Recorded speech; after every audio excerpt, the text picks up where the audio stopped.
Jennifer Aniston had been laughing when she stopped. Mid-laugh, mid-breath, the sound simply gone, not faded, not finished, gone. The way a candle goes when someone cups a hand around it and the flame finds no more air. Her eyes had dropped to the page in her hands, and whatever had been in her face a half-second before.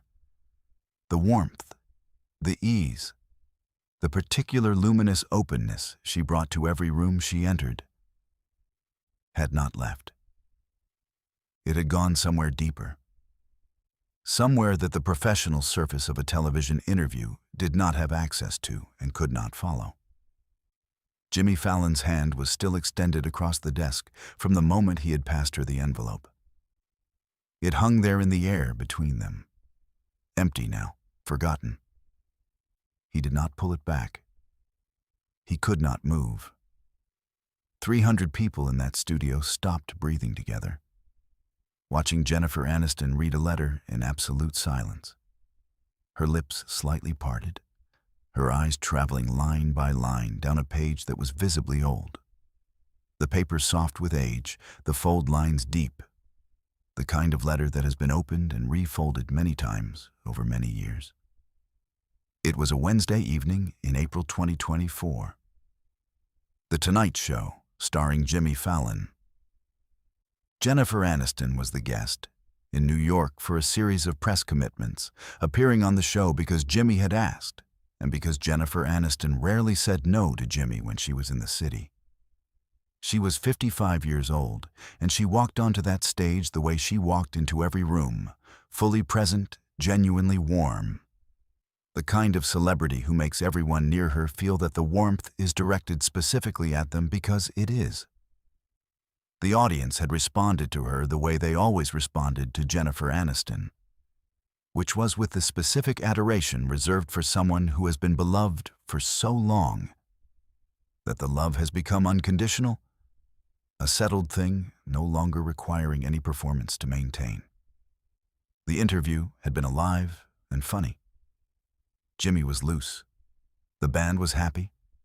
Everything was right. Then Jimmy had reached beneath his desk and removed a plain white envelope.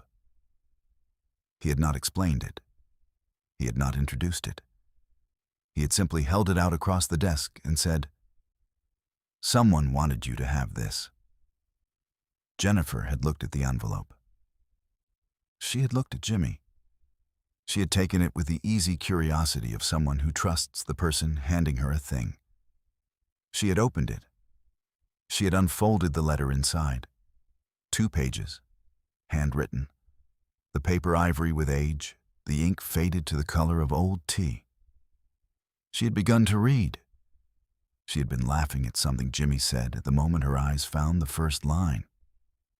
The laugh stopped. Her hand, holding the second page, went still in the air.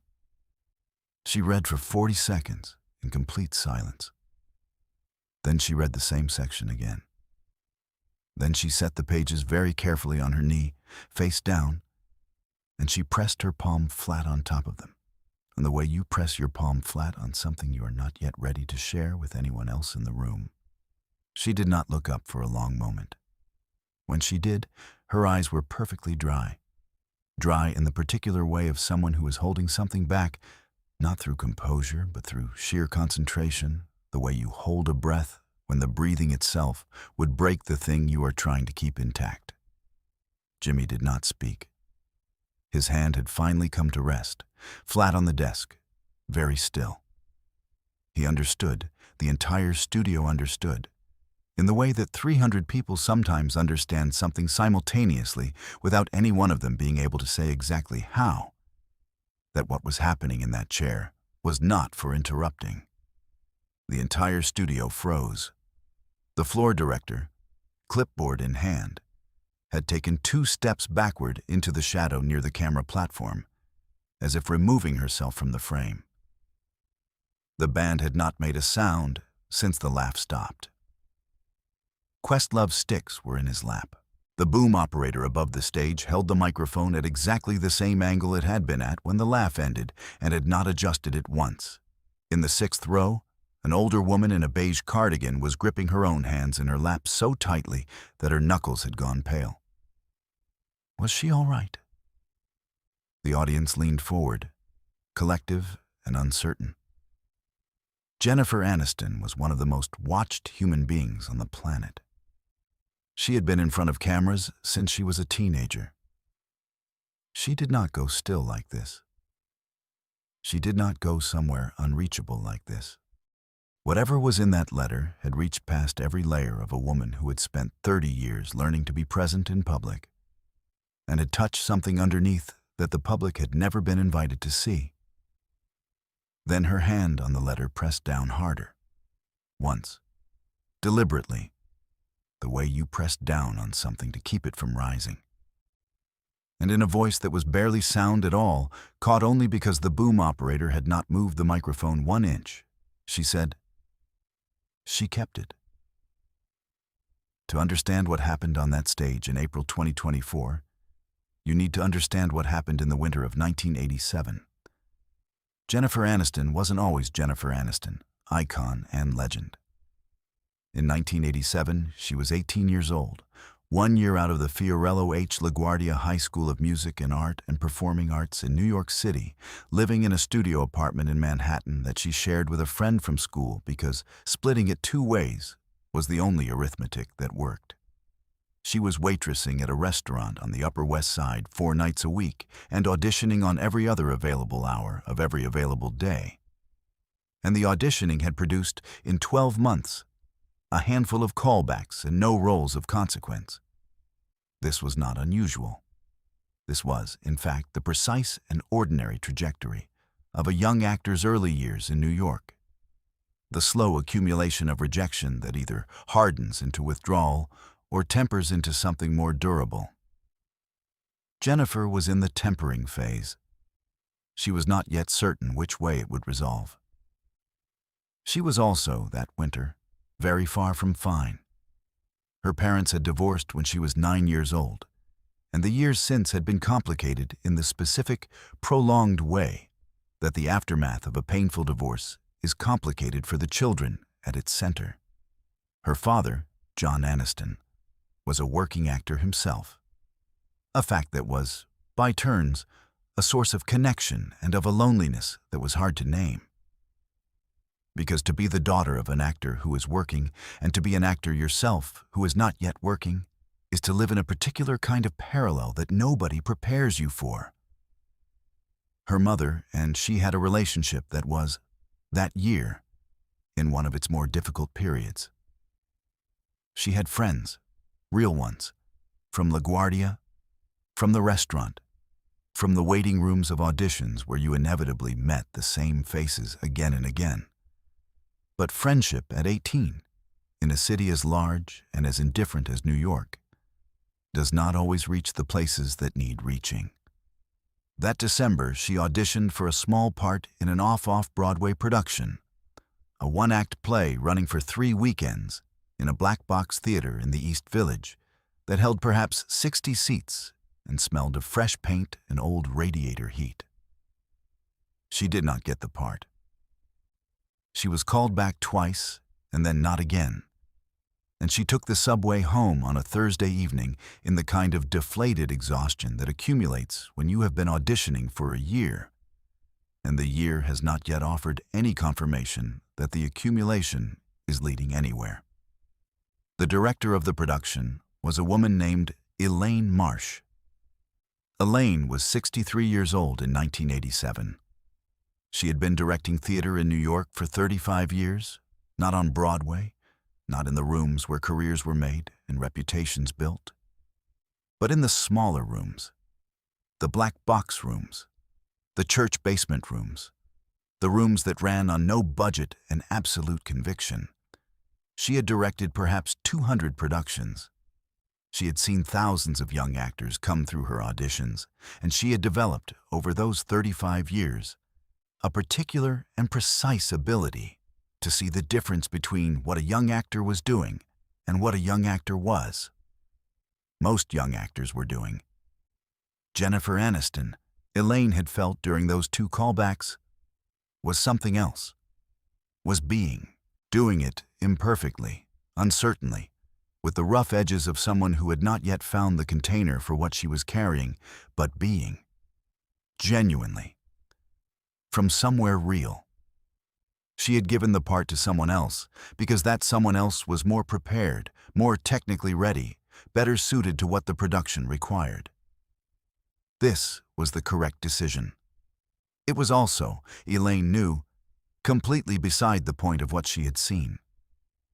She wrote the letter 3 days after the final callback. Not an email. Elaine did not use email in 1987. And in any case, this was not a thing she would have written in the abbreviated language of anything electronic, even if she had.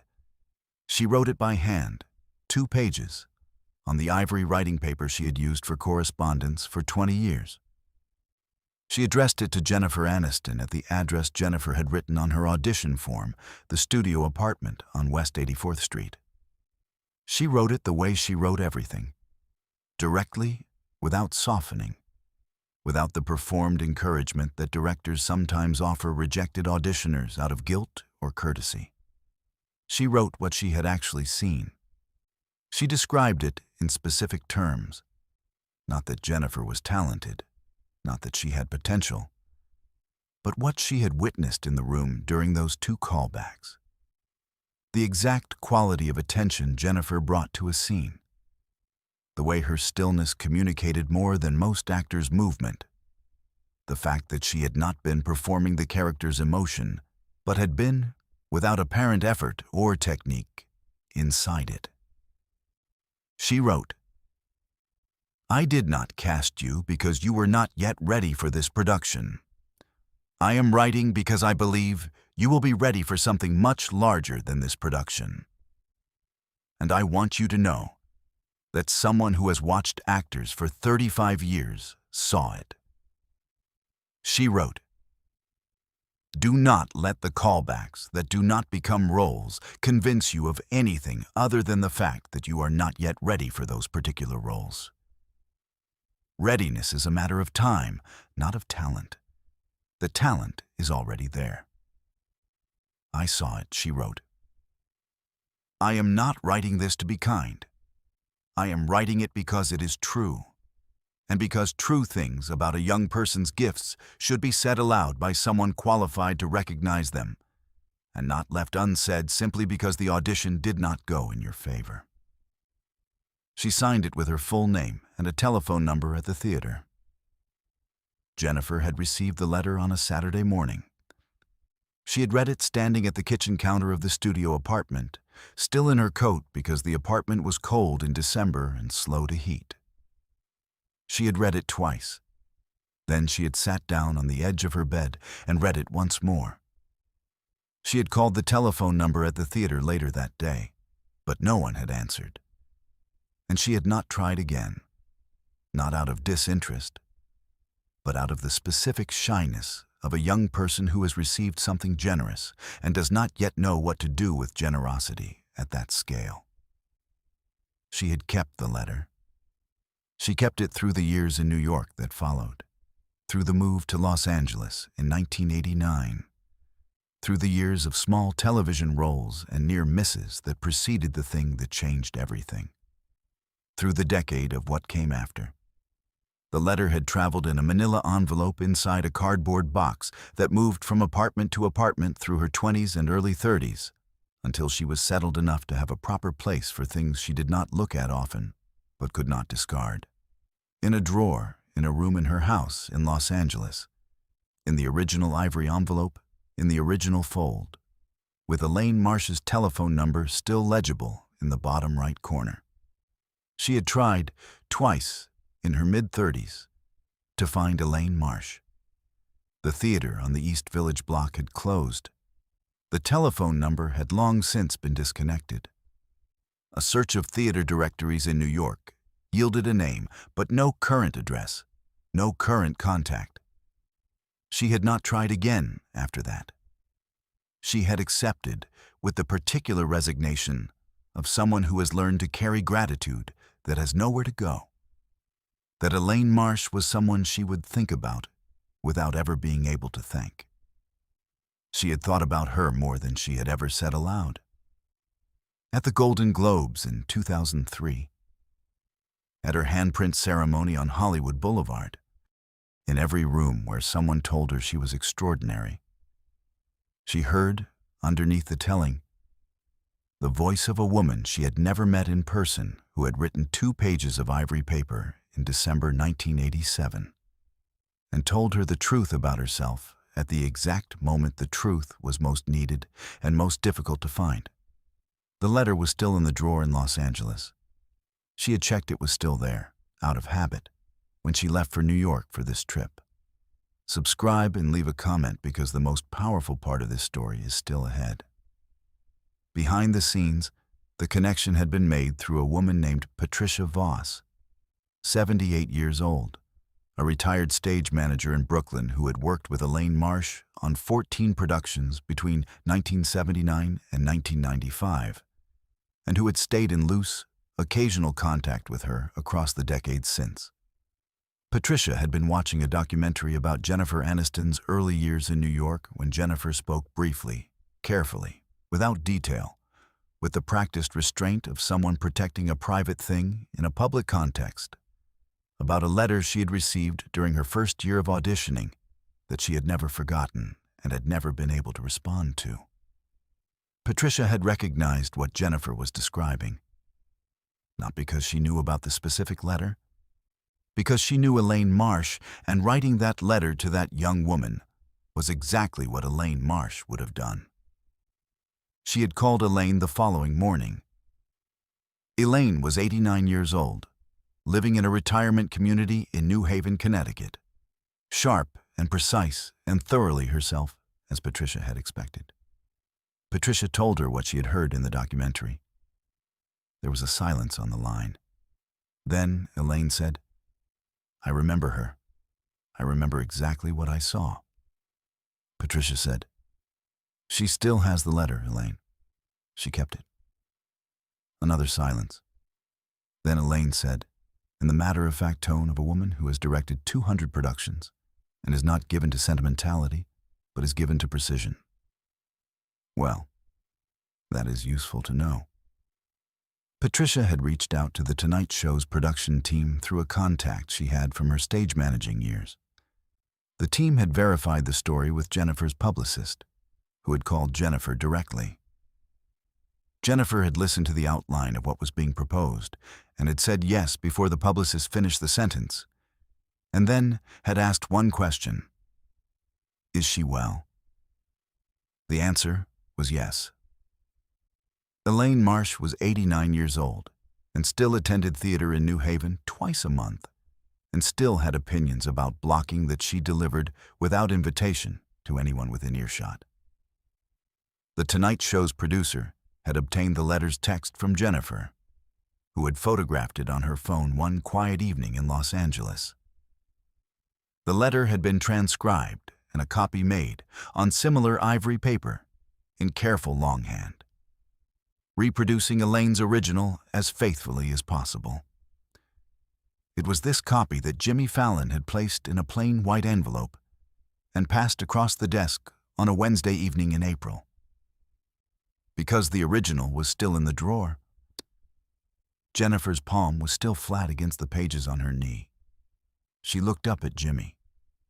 Her voice was controlled and level, and carried the specific effort of someone who is choosing, deliberately, to stay level because falling apart in public is a choice, and she is making a different one.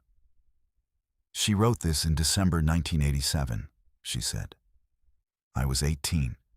I had been auditioning for a year, and nothing had worked, and I didn't know if it was going to work." She looked down at her palm on the pages. "And I got home on a Saturday, and there was this letter from a director I'd never met before the callback, who gave the part to someone else, who then sat down and wrote me 2 pages. She paused. "I've moved this letter 11 times. 11 apartments, 2 cities, 37 years. It's still in the original envelope." Jimmy's hand on the desk had not moved. His voice, when it came, was very quiet. What did it feel like to read it again just now? Jennifer looked at him steadily. It felt like being 18 again, she said. It felt like standing in a cold kitchen in a coat I hadn't taken off yet. She pressed the pages once more beneath her palm. It felt like someone had just saved me from a decision I didn't know I was about to make. The studio was completely still. But this is the moment no one in the studio and no one watching at home ever saw coming. Jimmy stood up from his desk. He walked around it, past the guest chair where Jennifer was sitting, and he continued to the edge of the stage. He stopped there. He looked out at the audience. Then he turned back to Jennifer and said, "She's here." Jennifer Aniston did not move for 3 full seconds. Her eyes stayed on Jimmy's face with the focused, uncomprehending attention of someone trying to locate the meaning of words they have heard clearly but cannot yet process. Then she looked out at the audience. At the left section, 3rd row, that's 2 seats from the aisle, where a woman was sitting with the upright, attentive posture of someone who has spent 60 years in theaters watching actors from the dark.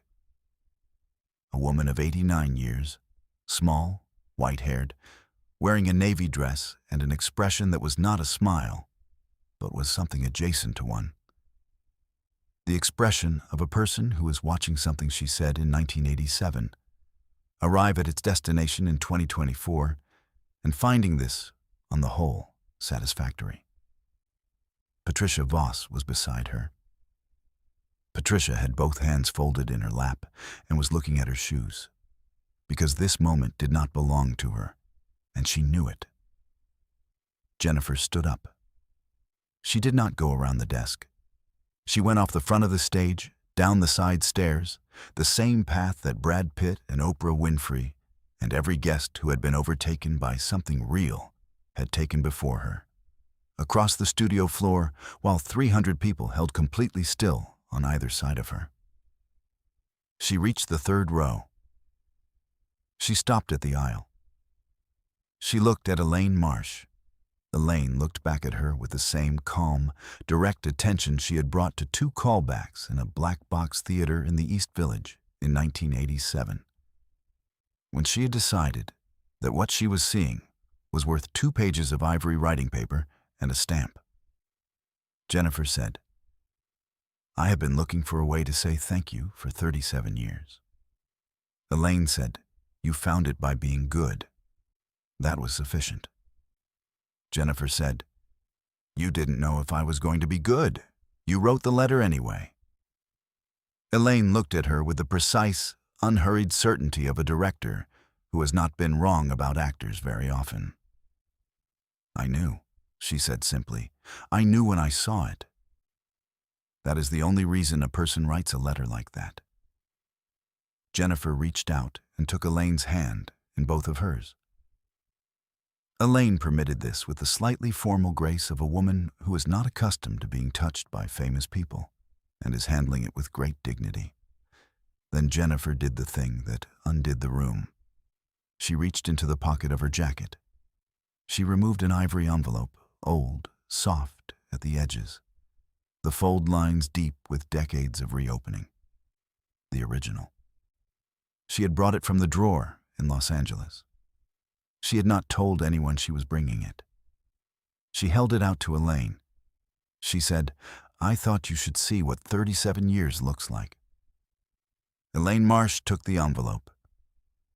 She looked at it for a long moment, at the address in her own handwriting, faded now, at the stamp from 1987, at the worn edges that told the story of 11 apartments and 2 cities and a woman who had kept it through everything. She opened it carefully. She removed the original 2 pages and unfolded them with the steady hands of a woman who does not tremble, who has never trembled, who directed theater in New York for 35 years without trembling once. She read them. When she refolded them and placed them back in the envelope, she looked up at Jennifer with the expression of a person who has just confirmed something they already knew. "Good," she said, her voice entirely level. I meant every word. Jimmy Fallon, standing at the front of his empty stage, pressed both hands flat against his face and held them there. In 30 years of television, he would say afterward, he had never felt so entirely unnecessary in the best possible way. The audience was on its feet before Elaine had finished speaking, all 300 people rising together in the particular silence that precedes a sound that has been building from the center of a room outward.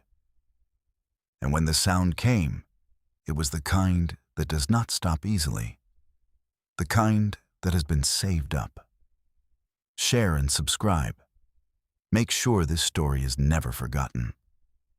Patricia Voss drove Elaine back to New Haven that same evening.